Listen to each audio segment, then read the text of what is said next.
everyone. Welcome to VIVO Studio. My name is Ted Young, Creative Director at VIVO Music Festival.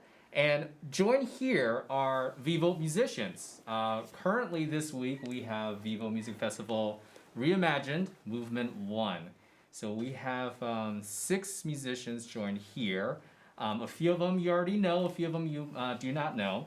So I'm going to introduce really quickly right now some of the guests we have on this live broadcast. And before I start the introduction, sorry, if you have any questions, any shout outs, please comment them. I am moderating here live. So if you want to do any shout outs, questions, let us know. We're going to address them here. We have a few questions that we're going to run through, but we want to hear from you. And if you want to direct it to anyone, let me know. I'm going to be scanning here. So I'm just going to start from my left over here. We have Estelle Choi, cellist from the Calidore String Quartet. Originally from Calgary, Alberta. And you met Jeff, who's also a member of the quartet, in LA, the Colburn School. For those of you who may not know about the string quartet, they were formed in 2010. And Estelle, this is your 3rd, 4th time in Columbus? I think so. I want to say maybe 4th time already. Who brought you to Columbus previously? Is it Jeff over here? Gosh, yeah, I think Jeff, he dragged Jeff was responsible for it. It was my fault. Okay, and right next to Estelle is Jeffrey Myers, violinist, Calidore String Quartet, originally from Columbus, Ohio, and have known Jack, the artistic director, Siwoo, also artistic director, and myself since ranging from elementary school, middle school. And we're all connected through music. So, Jeff, how many times have you been in Columbus? Just kidding. Just kidding. Can't get enough. Can't get enough. Keep getting you back. And to my left right here, most of you should know who this person is. Do you want to introduce yourself? Well, my name is Alicia Huey. I am the principal of the second violins of the Columbus Symphony Orchestra. But here for VIVO, in addition to being one of the many fabulous performers, I am also the director of community engagement. That's right, which means we're doing our Lunchbox series and different initiatives to bring music and make it accessible for all. And Alicia, you have quite the resume. I'm just going to spit out, but anyone interested in Alicia's background, visit Columbus Symphony's website. You will find it there, but let's go through this, or we're going to make it quick. You went to Curtis School of Music at age 11, and you got your bachelor's degree at age 16, and you got your master's degree at age 18, and there's a lot of other credentials, but again, read it up on the website. Very fascinating, but all is to say, she is an amazing musician, and we love her dearly at VIVO Music Festival. Now, to my right, Siwoo Kim. A person you don't really, I don't need to introduce because you are literally in every single one of our videos. and more recently, if you follow us on our YouTube channel, our VIVO Retrospectives, which Siwoo hops on the call with our fellow musicians from the past and talk about the concerts and their memories and different insights. There's a lot of fun one. The most recent one, the music you've been hearing on the during the Starting Soon screen was from Brandon, the trumpet, from 2018 from Beer and Beethoven. That was the most recent conversation. I had a lot of fun editing them because there were a lot of jokes, and I loved it. It was a lot of fun. But anyways, violinist, artistic director, VIVO Music Festival, co-founder. He went to Westerville South High School, and you've known Jeff and Jack since like age 11. Age 11. Going strong. That's when Alicia graduated college. So while we're forming friendships, Alicia is graduating from college. So definitely food. Started college. Yeah, started college. Yeah. So food for thought. Yikes. And one more thing Siwoo had put down to read off is he is the only child or extraordinaire. Extraordinaire. Extraordinaire. I can't pronounce that word. Sorry, it's the mask. So this is Siwoo Kim. Really Hello. And then right next to Siwoo, we have Matthew Lipman, violist and a member of the Chamber Society of Lincoln Center. He is a professor at Stony Brook University in New York, originally from Chicago with family in Columbus, Ohio. Welcome, Matt. Thank you. It's great to Matthew. be back. And how often would you say you're in Ohio, growing up through the professional careers? Oh, I would say quite a bit. Yep. I love coming to VIVO. It's one of the highlights of my year usually, and obviously all of us have been quarantined and not performing since March, so this is kind of my first venture out. So thank you for the opportunity. I love being here. All right, great. We'll get to some of those questions that you're already starting to kind of divulge there, but we're really excited. But we're gonna keep going. Don't hold that thought though. Hold that thought. And lastly, but not least, we have Henry Kramer, pianist, and you are a Avery Fisher Career Grant recipient, a professor at the Schwab School of Music in Columbus, Georgia, not Ohio. The other Columbus. The other Columbus. And you're originally from Maine. Yep, All right. that's all true. Welcome. And I'm not gonna ask him to say, this is your first time at VIVO. My first time at VIVO and my first time in Columbus, All right. Ohio, Columbus, Ohio. Yeah, very true. from the other Columbus. How does it compare? I'm just kidding. We'll get into that. But there it is, everyone. These are the musicians for VIVO Movement 1. And that is the end of the broadcast. I'm just kidding. We're gonna right Answer. So right now, I am trying to look at the comments. So far, I have Gretchen Zunick. Thank you for commenting. So excited to see you, VIVO musicians. Welcome back. We are so glad to be back. Keep posting your questions. Grab a friend. Tell them we're on live right now and tune in. So we are going to start off with some questions. I think with all of us, well, actually all of you, not me. I'm not a performer. I played the violin growing up. Loved it dearly, but just loved too many other things to be in a rehearsal room all day. But can you tell me, Henry, since it's your first time, what drew you to the piano, and like what drew you into this classical music field? Like, was there a moment that you're like, this was it, or it was just accumulation? When I was 11, which is the age that Alicia was famously going to Curtis, this was the moment that I actually first touched the piano in my life. And, you know, it's an embarrassing story, but it's my story and I own it, which is that I went to see Titanic, the movie, and I heard this James Horner soundtrack, and I was in love with the music, and I went home, and I never played the piano before, and I just started figuring it out. And so my mom was like, maybe we should put you in piano lessons. And then that was sort of my entry into music. And then from there, it was just a slippery slope, you know. I just got completely addicted. And Never let go of the piano. yeah, and my heart went on and on. Shout out to the drum and do I'm very sorry, it's late. Yeah, and that's how I started. And then I never knew anything about classical music before then, and then I just, yeah. That's interesting. That's surprising because you know, I haven't really met you before. I'm so glad you're here. You started at age 11. I'm just curious, all of you here, did you start your instrument before the age of 10? Yes. Yes. I was 10. You're right at 10. Yeah. How old were you when you started? 2.5. Oh, 2.5. jeez. Okay. Still in the womb. Who can beat that? 2.5. I mean, it's No. What age? Four. 4? 4.5. 5? 5. 5. So Wow. I mean, should I'm say, told I started at 2.5, but I don't remember. I'm only 15 now. It's been a rapid progression. Wow. No, I think that's fascinating because I read many books before. The books by Malcolm Gladwell, Outliers. There just seems to be something about specific age range and what was it, 10,000 hours, 30,000 hours, I forget.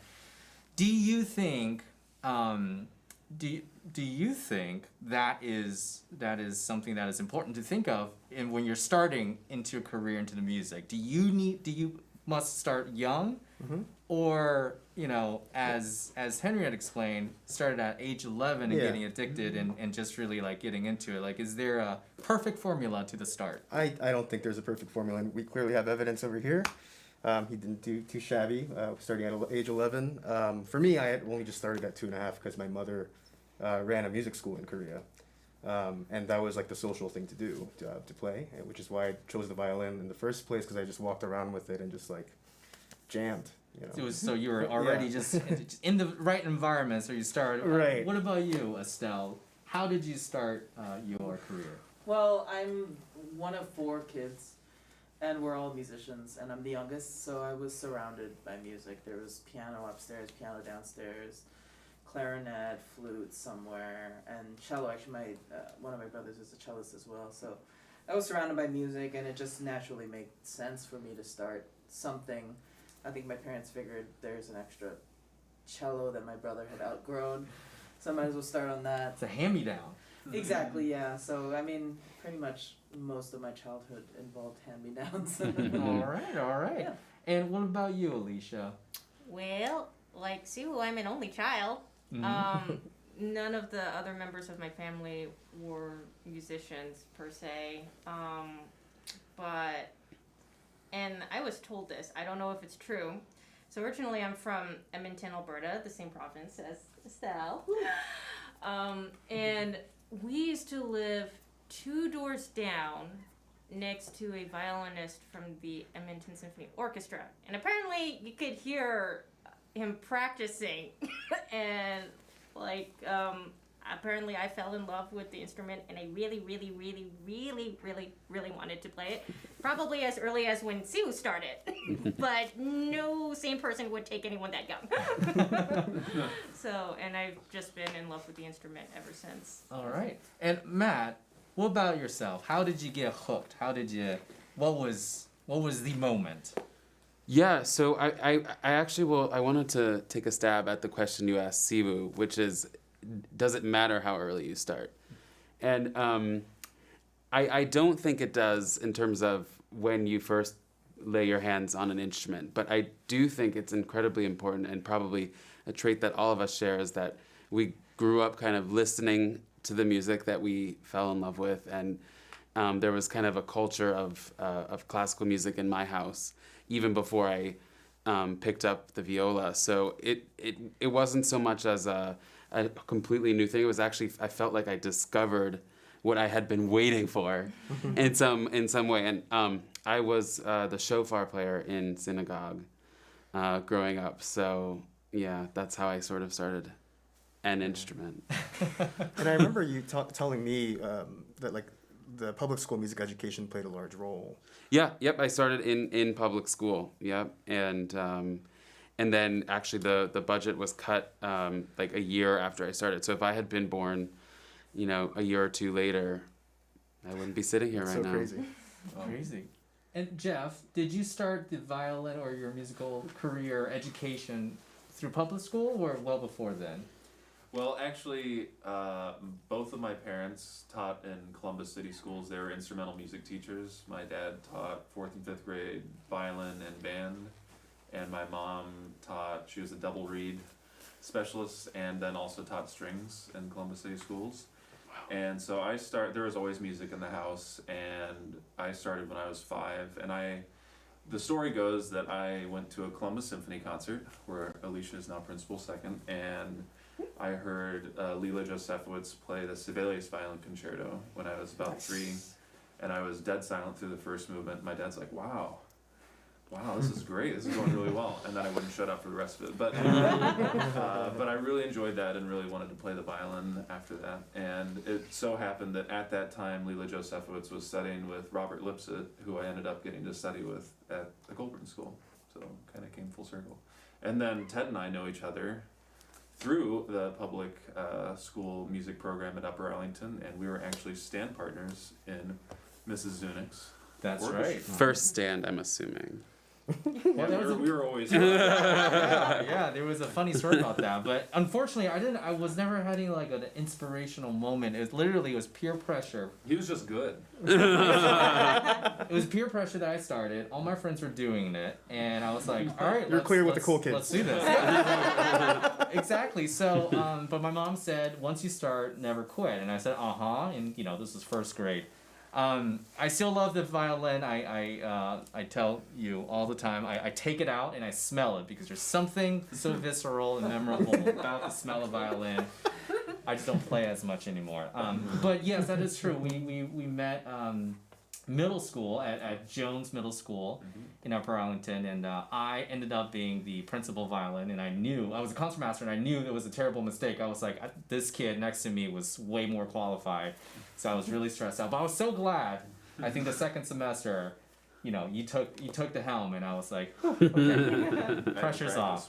Music education matters. It definitely does. And while we had a quick break here, just reminding everyone tuning in, send your questions. I am looking at this computer, waiting for your questions. Even a shout out. Give me an embarrassing story about one of us here if you are watching this. And thank you for watching. So that is the beginning of kind of all of your beginnings with music. We're going to kind of jump right to right now. What has your relationship with music been like since the pandemic? During, yeah. Who wants to start? Chirp, chirp, chirp, chirp. Henry? Sure. Well, I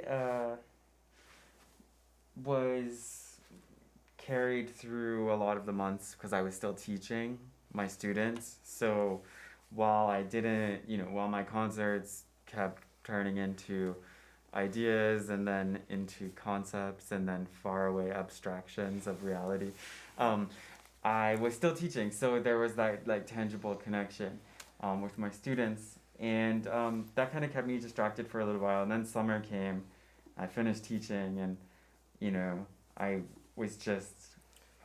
was using the time to just read a lot of music like all day, and then that kind of fizzled into a period of like just cooking and not touching the piano at all. But then luckily in July, I think I had some stuff resumed, like we're doing here, virtual stuff. So that kind of caught me and pulled me back up, and so I'm just thrilled to be here with these wonderful friends. I mean, beyond the music making portion, usually I get to see these people and meet new people all the time, and so that's like a real joy about being here. Is also the relationships and playing music together. So yeah, but my I don't know, my path with the coronavirus and whatever, it didn't really stop too long, for me to have a real who am I moment.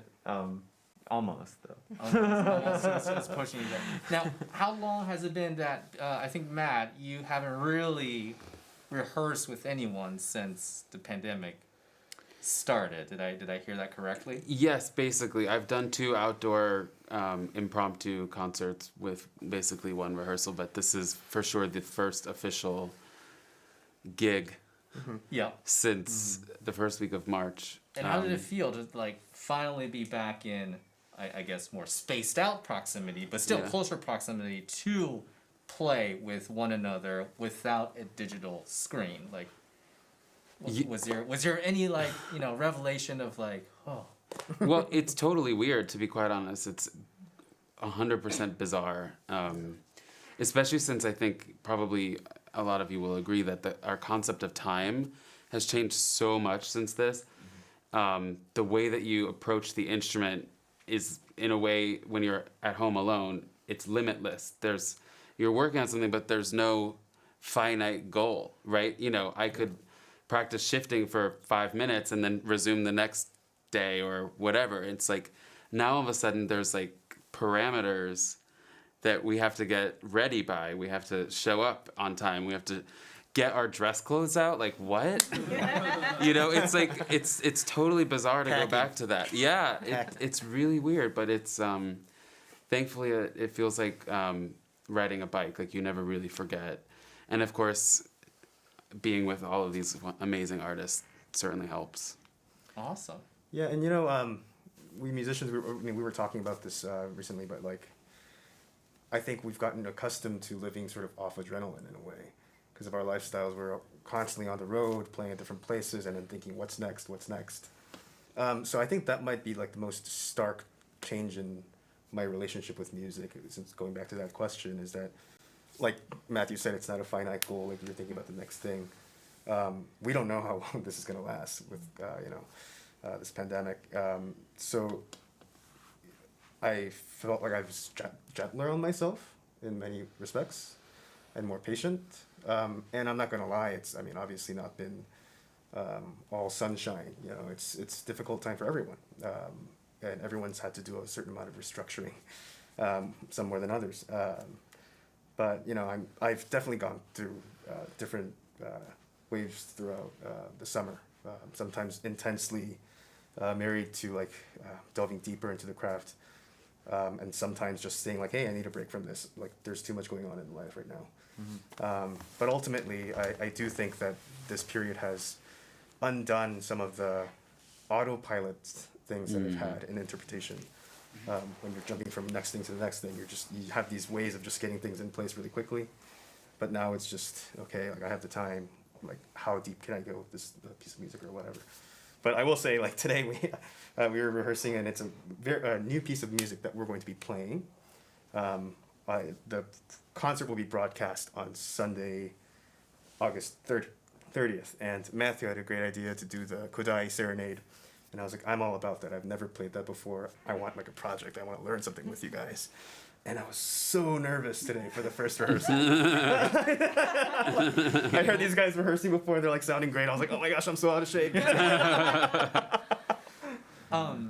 That's fascinating. Just talking about kind of having those moments, you know, I think for me, you know, not being a performer, definitely have thought twice about what exactly that, you know, I am doing, and, you know, kind of having some of those life questions. So coming in together with some of us, probably most of us, having experienced a little bit of that through the pandemic, you know, questioning and, you know, doubting ourselves a little bit. What was it like today, because you all have rehearsed, coming in together and kind of working through to a unified interpretation of the piece you're playing, having experienced some of these ups and downs during the pandemic? Well, I think from my point of view, I find that I'm a lot more open, and I'm much more willing to listen, I think. Because with all of this time, we've all had the chance to reflect on limitless things. And when it comes to creating music, I think creating something with other people has become a huge priority, having been away from, having been secluded from other musicians. And the second you can kind of get back at it, you realize that everybody has something special to offer. And trying out everything is really important. So for me, coming back together with this amazing group of people, I have a tremendous appreciation for what everybody brings to the table, because I know that beyond myself, I'm so much stronger with the input of everybody else. Jeff, I see you nodding along, and I wonder, because you both have been in the quartet together, do you pretty much have the same, you know, wavelength of brain when it comes to, you know, approaching unifying interpretation? Are you always in sync right away, or do you still have that individuality that kind of conflicts and, you know, kind of work it through and kind of bring in different angles? I'd say the only thing Estelle and I agree on is which mask to wear. No, I'm just kidding.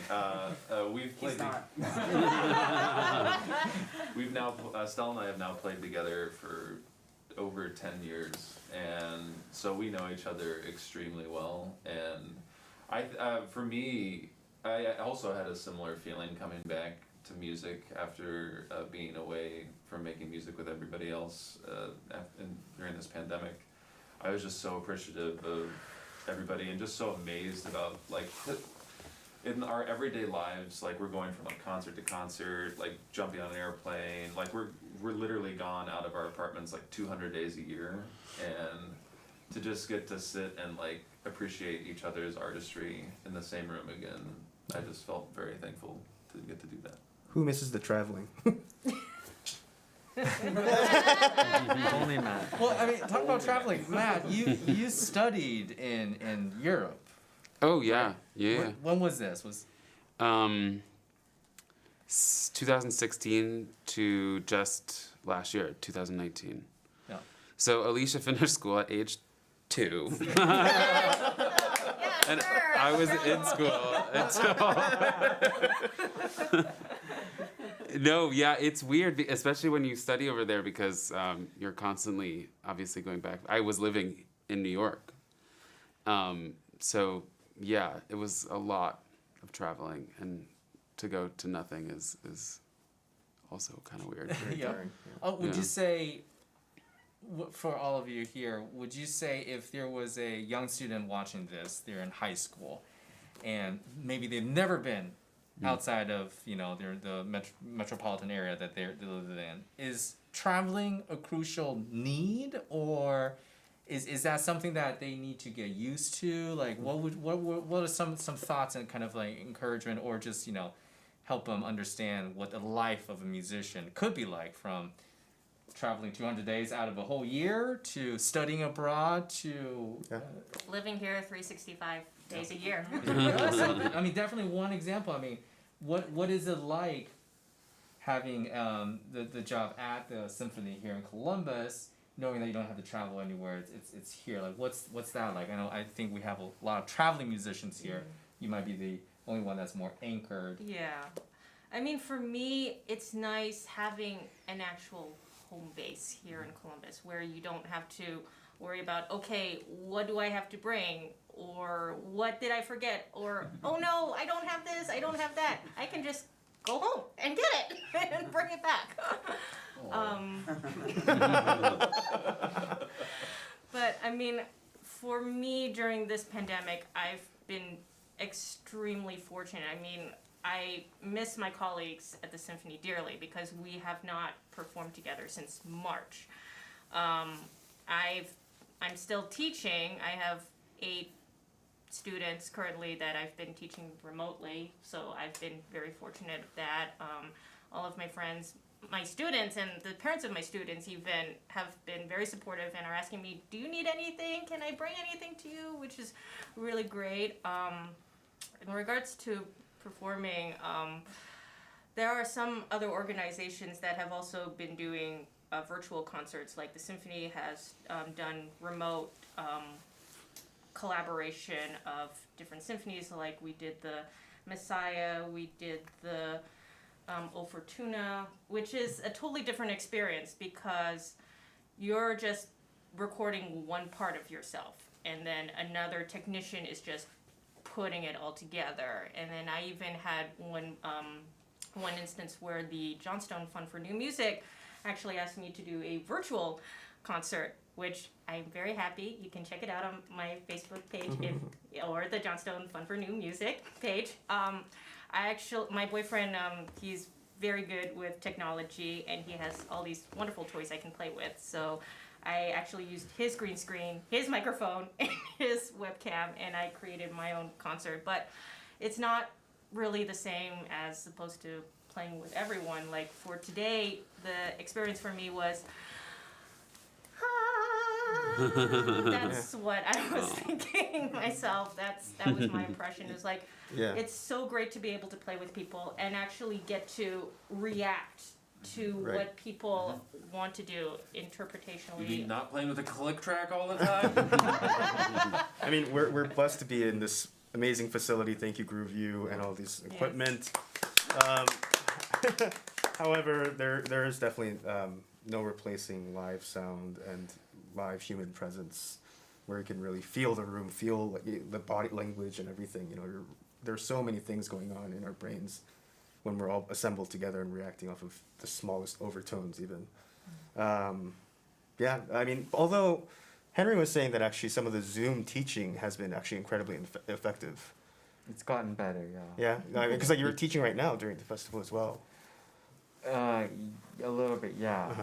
I mean, it's crazy because you asked about travel, and the other day I taught somebody in China and somebody in Moscow, and then somebody in Louisiana, and I don't know. Bach You never traveled all those places? Bach didn't travel in his life. I don't know. Maybe we don't need to travel anymore. No, I'm kidding. I think I think travel is definitely a big part of musicians' life. Not just to go play concerts somewhere, but you have to meet other musicians around the world and play in different spaces. Right? We were talking about this last night. How architecture affects how you hear things, and architecture varies in different countries.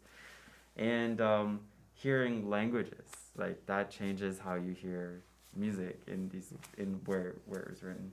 And just generally like being curious about people in other cultures, and yeah, taking that in, I think is a big part of bringing, you know, a lot of what you hear in the world into your music. Yeah. And do you think it adds to it as well as kind of your experience culturally in travel and meeting new people, different, you know, ideas and different concepts?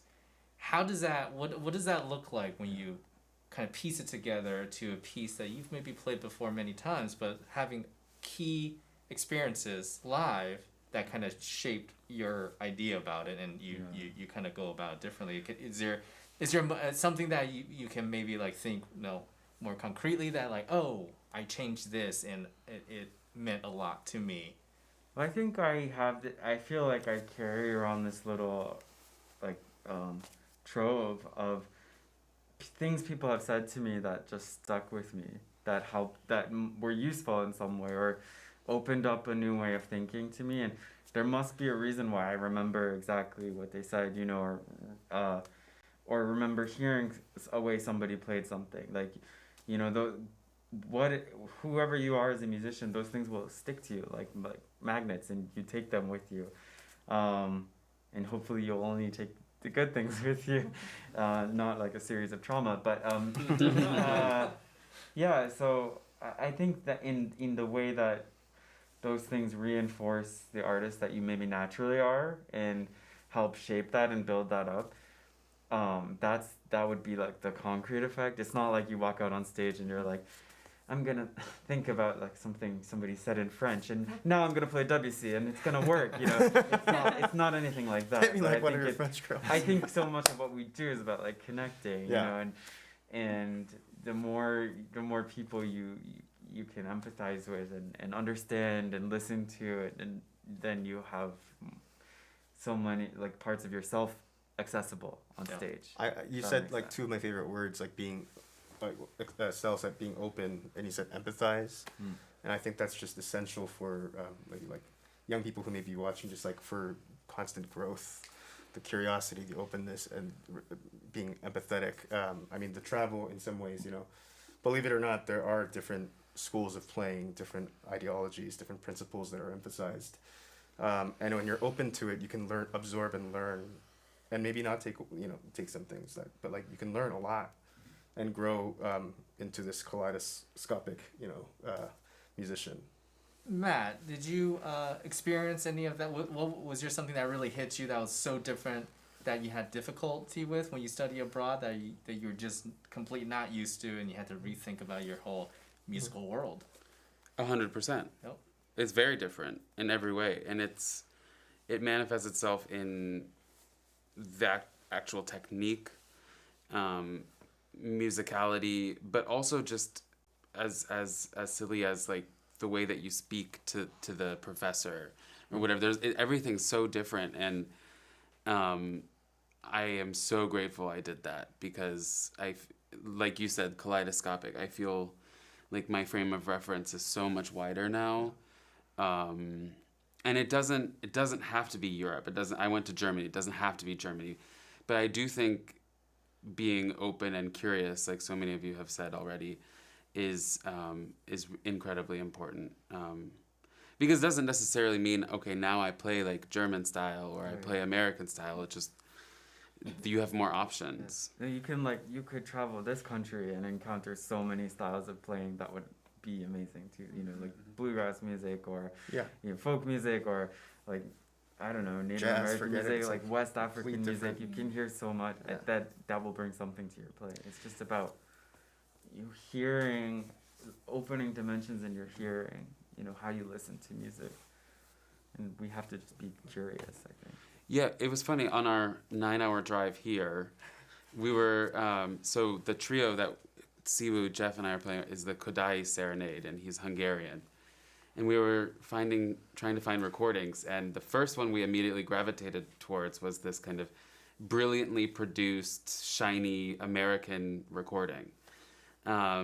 And it was really, really amazing. And then we found one that was somehow, it didn't jump out as much. It was a little bit softer on the recording, maybe a little older. There was some bzzz in the background, but it was of 3 Hungarian musicians playing Kodai, a Hungarian composer.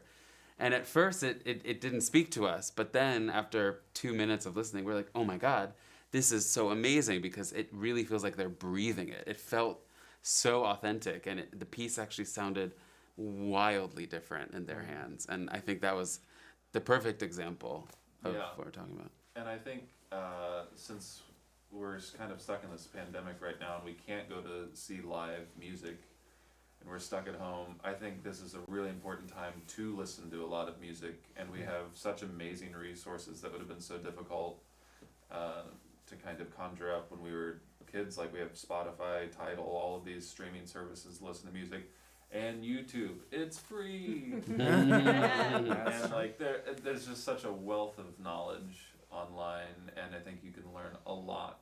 You can learn a lot about yourself, and you can learn like what you like, what you don't like, and like seeing why you like something, I think is a huge educational tool. And you can tune in to see the VIVO Music Festival. That's right. That's right.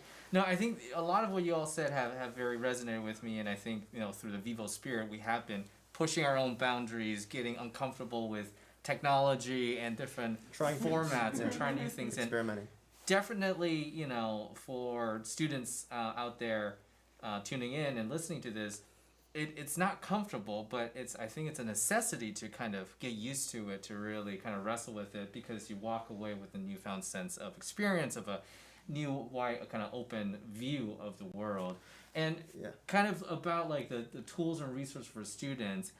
Right now, I do know, quite a lot of teachers have voiced they're having difficulty with remote teaching and trying to reinforce. And it doesn't have to be music specifically, but what are some kind of tips or advice you would kind of say to those students who may be having a hard time staying engaged, because it's just that relationship, that physicality of proximity is not there? What can they do to continue their education their own ways?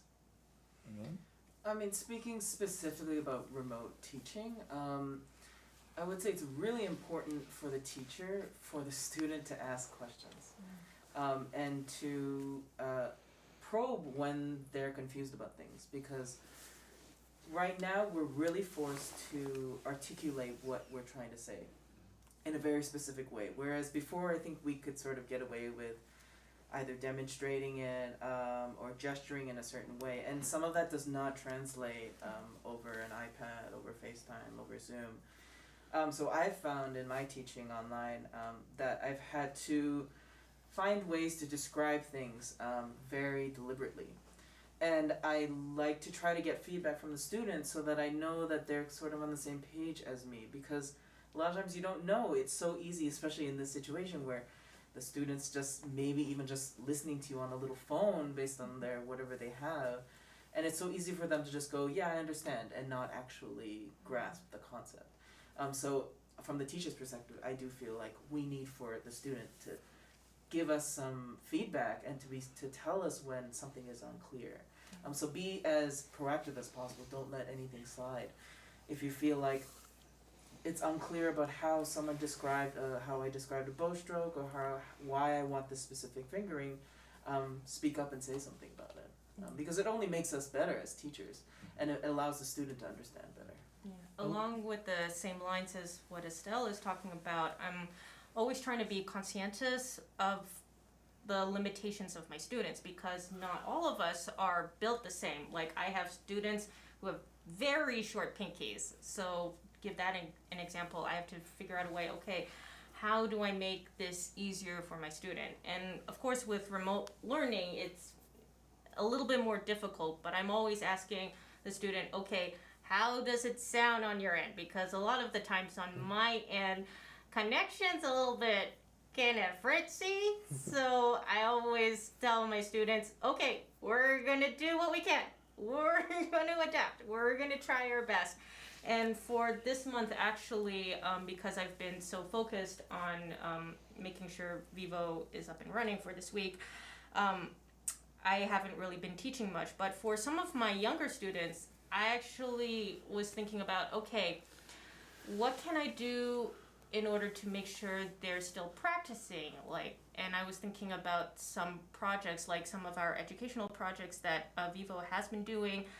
I actually brought back my piano chops a little bit. So I made a few little accompaniment recordings, so that way my students would be able to play along with the video, so that way they have some sort of sense of being able to play with something else and knowing how that other part works with their own. So yeah.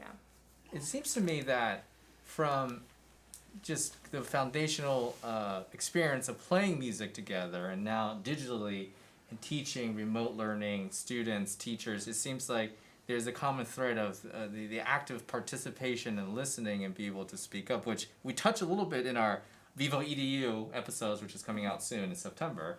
I think it's the ethics and kind of the basics of chamber music, and it just seems to be that they're all so connected. I just want to see if anybody has anything to kind of continue to encourage young musicians and students to not kind of hold back, but just start engaging and kind of learning through that. Is there any thoughts with that, or just a whole lot of head nodding? Because I just realized I made that a statement, less a question. I'm just kind of talking out loud right now. I was like, oh man, I'm kind of seeing this thread. Well, yeah, I just in regards to that, I would say, in terms of, so much of what we do is basically finding our voice and expressing something that we feel deeply about. And our training involves us gaining the tools to be able to say the things we want to say. So, I want to express this emotion, but I don't know how. So show me how to do it. And so that comes through in your training. That comes through with your instructor, and you have to communicate with your instructor and saying, I want to achieve these things. Can you help me achieve these things? When it comes to making music with other people, you both have to communicate through your instruments and verbally. And none of that can really happen before you have strong opinions of your own. And that means the background work that you do beforehand, before you show up and play a single note with any of your friends, any of your colleagues. So that's the basics, score study, learning your parts, knowing the harmonic language, knowing the composer's language, all of the kind of nuts and bolts of playing music. But it's amazing when you do that homework and you bring all that knowledge, you can have so much more conviction when you're speaking. And actually the rehearsals can go so much more efficiently and more smoothly because you know that everybody has a very specific point of view and they all have something to say. And then you could duke it out in the rehearsal however you want. But once you establish that, essentially you're respecting each other. And then you can all have a great attitude coming into the rehearsal in that I know that Jeff has done his work. I know that Alicia's worked. I know that each and every one of you have come prepared. So showing up prepared allows you to actually not just speak very specifically about how you feel, but also allows you to take in what other people are telling you, because you're prepared to maneuver, you're prepared to change something very slightly because you're listening because you know your part well enough that you can listen to other people play. It's so fascinating because I was in sort of a student like school quartet for like a couple years, and we had a great time doing it. But we were like mostly really good friends, and we had just a fun time reading. But you guys have been at this for how many years now together? Like 10 years. 10 years. Wow! Congratulations. What was that, But like years? it must be fascinating because like I mean I think for Take gifts. yeah for most of the years I'm playing with so many different groups and playing chamber music and rehearsing and finding a unified interpretation, as you say. A lot of it is a lot of like psychology also. There's like a certain group dynamic that you're dealt with, and also like certain styles of playing, schools of thought, and it ends up being like no one piece that you prepare for like one festival will sound the same at another festival. But I mean, I'm just curious. I don't think I've ever experienced playing with somebody intensely for 10 years before. I mean, you guys must know each other's like you're like, Jeff's gonna play that flat. No, he played it flat. And she won't tell me until right before the concert. That's more fun. No, but I mean, I think despite the fact that we have been performing together, and we were playing in a string quartet before we Yeah. started Wow. with Calidors, and I think that the beautiful thing about it is that we do surprise each other. Mhm. I mean, sometimes I'll know if you're gonna surprise me, because you get this sort of crazy look in your eyes, especially now that we have masks. It's all in the eyes now. It's all in the eyes. But there's also that same work ethic that comes with preparing anything, which is something I think that's been really important in our development as a quartet, is having that same foundation, also kind of sort of having been at the same school, having the same philosophy in terms of what we're striving for, that, you know, we're always learning and it's never stagnant, we never plateau, there's always something more that you can learn. Can I build on that for the students watching, that when you talk about like doing the work and preparing, I think what this time of isolating has allowed for me to do as a musician is to really think about, well, like what drives that? Because if there's a reason you feel afraid to practice, or you're not motivated to practice, I'm like, go to why that is, and maybe it's not necessary for you to think about it that way. Like maybe you're afraid of something, or maybe you can't connect with the piece, or you find it boring. I mean, it can be anything. Find what excites you, so that will drive you through these things, and like, what are your priorities, And I think with the Zoom teaching question, like for students out there, I would say you can think of it as like a way of projecting yourself like outside of the limited spaces that we occupy right now. And like, we're all so craving like to be with one another, and like it's in this weird way, if you like have the imagination, you can really like think about it as, like I am like creating these streams through through music. And I think talking is another amazing thing for developing playing. Like if you can ask yourself what you want and verbalize it and put words to it and start challenging yourself to do that, at first you're going to be like, I have no words, like how do I do that? But you keep awakening that part of your brain, and it will change how you play. Like it will strengthen how you play, for sure, when you can articulate things like that. But those were just some of the thoughts I was having from the other side of this half circle. Another thing that I was actually thinking about, and this is something I do with my own teaching, so a lot of us, one of the teachers that I studied with, Paul Cantor, he would always make sure that we would bring like a videotape back then, or a DVD, so we could record our lessons and actually observe ourselves playing. I've gotten into the habit of recording my students on my phone and then just showing them the result, so that way they can observe their own playing. Yeah. And also, so after they look at the video, I ask them, okay, what are your observations?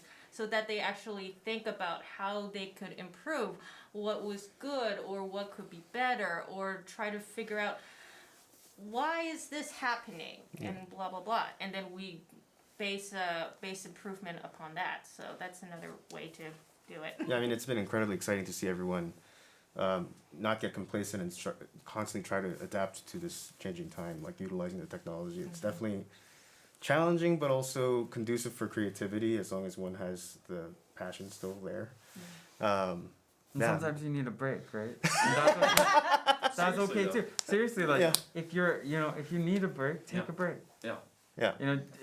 There's a reason that's got to be there. Maybe your brain's processing something, and then go back to it when you're really ready to give it your all. Absolutely.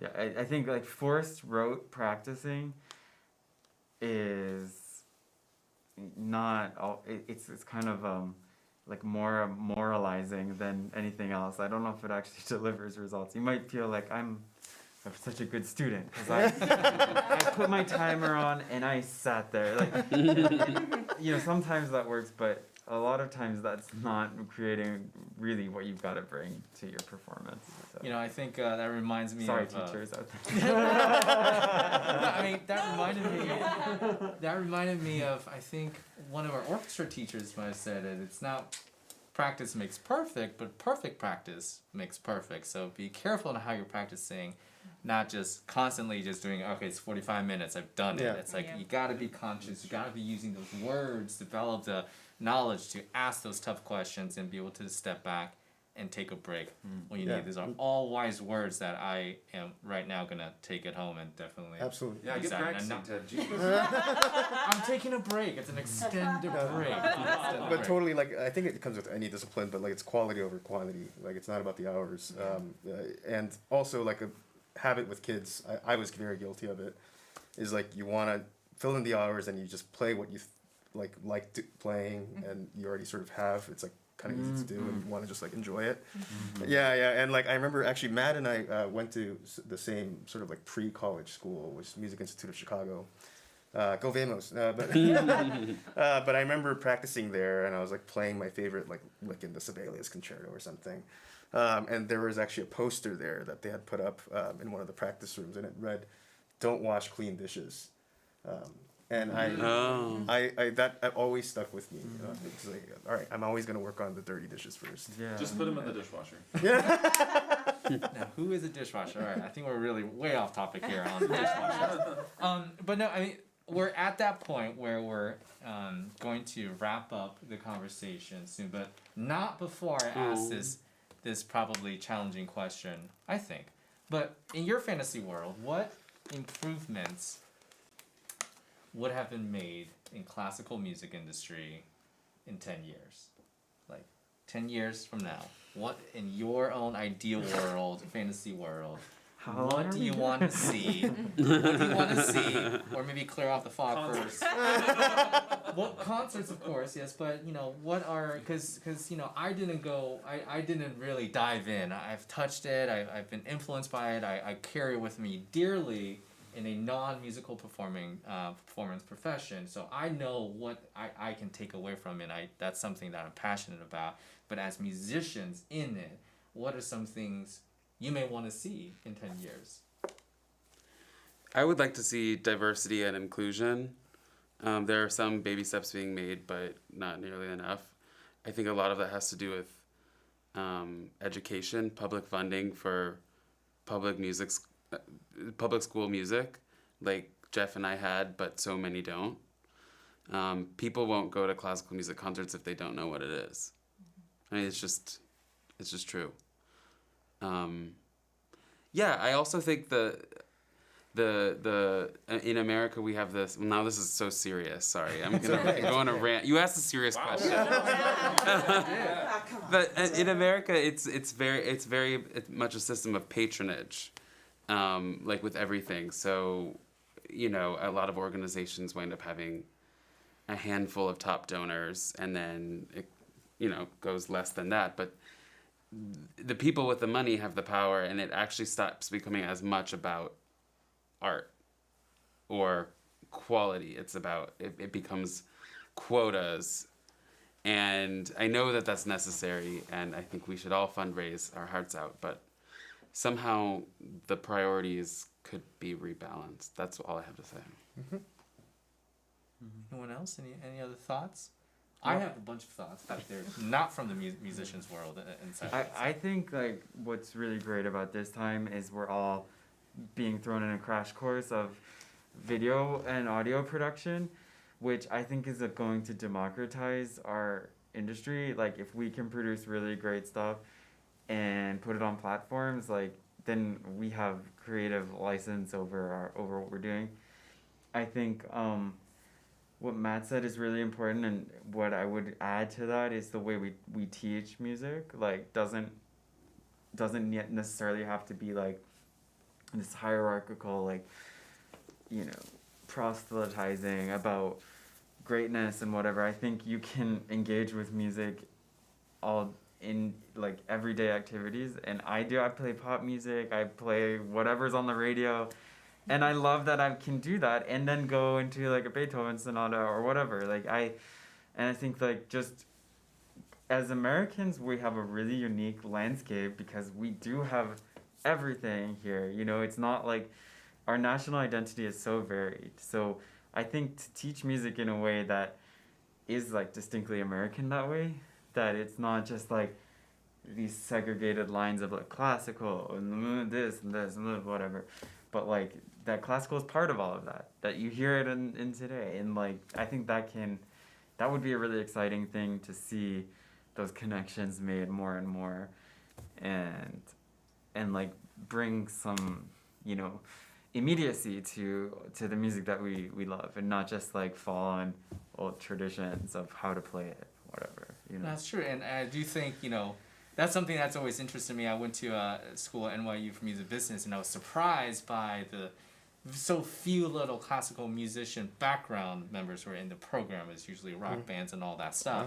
But one thing that there's a classmate of mine, she was just interested in DJing. Zero experience, zero background in it. Decided to go to a DJing school, and she basically was DJing around the world for a little bit. And I think a famous DJ Zed, who's in the pop music, he was also a classical pianist. But yeah, I'm very on board with that. I really think there needs to be a more of a understanding between these genres rather than pop, rock, classical, jazz, and just like go do your own thing. I think cross-pollination is always And like where the excitement is. The modern landscape of American music informs so much of like electronic music that we hear all across the board today. So I think the more we study that and understand that is really important. I'd love to see like much more programming of music like in our time, and like relevant programming like that makes it exciting for people, you know. You know, I was actually telling Siwoo, and he didn't understand what I was trying to say. I was like, another crazy idea for VIVO this year. Could we get a classical musician, sit down for an hour and a half, and compose an EDM piece? Because it's pretty much, I'm not saying it's simple, respect, but the chord progression, there we go, Henry, you're going to be my project. We created a one-woman show today, me and Yeah, they were literally improvising. I would pay a ticket. I mean, I thought it was love. Done. We're gonna sit you down with all these electronic keyboards and buttons and stuff. I would love that. I'm actually serious. I would love to. Let's do it. More content to come from VIVO. And what about the string quartet musicians? On this end, you know, you two have played for over 10 years together. The next 10 years. What's the next 10 years like and what would you like to see for your I think I would love for there to be a shift in terms of how our music is perceived. I think it's very relatable music, but I think there's some stigma about it, and there are a lot of walls I think that people put up when they think about classical music, when really this is just humans speaking through various instruments, even through voice. Just thinking about how we turn to some of this music when we need that emotional help. It would be amazing if we could shift that perspective and have people really see what this music is. It's people speaking their feelings. And we need to hear that sometimes. I think we push aside these feelings because we don't want to deal with them. But when we see someone else go through something in their own personal lives and come out by creating some beautiful art, that's really inspiring, and I think that makes us all better as a society. So if in 10 years that goes in that direction, I would be super happy. Sign me up. I know. Anybody very well versed with TikTok? Is that something we can start there, change the perception? What are some TikTok challenges can we do? Jeff? Don't look at me. Jeff's a pro. All eyes on Jeff. We can start creating TikTok challenges, dance moves to Beethoven symphonies. There you go. Dance Or with Schumann piano quintet. I'd like to see that. Let's test run that. Lastly, Alicia, how about yourself? What do you see in the next 10 years in your ideal? I classical would music? love to see, I mean, this is going along the lines with what Matt was talking about, being able to reach the younger students who are unable to afford private lessons. Because a lot of us, we are very fortunate that we have one-on-one private teachers, so that way we're able to figure out how our instrument works and all that stuff. But from what I've heard from my own private students, and I've also asked them what their music classes is like in their public classes, and it's just pretty much the same thing. It's just a lot of students and one teacher who is basically overwhelmed, and there's a time limit to those classes, not to mention that once the bell rings, everyone just rushes off to the next class. So more kind of like that engagement for the students. So to figure out a way to being able to show our own joy, our own love of music, and just spread it for more. And also more marketing for music. That's right. We missed Jeff, actually. I'd love to hear his thoughts. Oh dear. Well, the future. Yeah. Well, going along with what I don't think that one thing that this pandemic has taught us, I think, or at least myself, is that there's nothing that can replace live music. Even just rehearsing in the same room. Estelle and I were actually fortunate. We actually played a socially distanced concert in front of a live audience, and like that feeling of communicating with an audience and their reaction and our reaction, there's nothing that can ever replace that. So I do think that in that sense that music is in very safe hands going forward. I guess actually kind of looking back, that also gives me time to look back on what I had growing up and what I feel so fortunate having growing up in a really good music education program, having private lessons, and growing up having after school things like Symphony and Chamber Music Connection. I mean, I've been playing chamber music for like almost my whole life now, so I mean I just feel very fortunate, and I think the future can be very bright. All right. For you youngsters out there, we're thinking about you. You know, I think from personally just hearing all these things is very inspiring and very encouraging, because, you know, we definitely have plans for VIVO that touches on quite a lot of what you all have been talking about. We're testing it out, we're trying it out. And for you viewers there, we want to hear from you. I'm a little sad. Only Gretchen has commented so far, but it's okay. We are learning. We're gonna get to that, 10,000 live views soon. Yeah, and also I'd like to add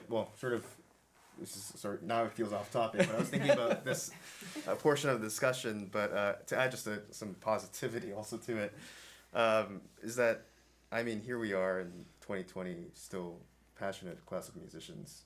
This art form has survived centuries for a reason, and it will continue to do so. And I'm very sure of it. But of course, there are definitely certain things regarding the framing that can continue to develop. And I was talking with actually a patron, and he was saying actually that, I think our industry, like, this is post-pandemic struck, and he was saying, we've just been a little behind already anyway, and adapting with the time and staying relevant, or like, you know, just making full use of what we have in terms of technology and whatnot.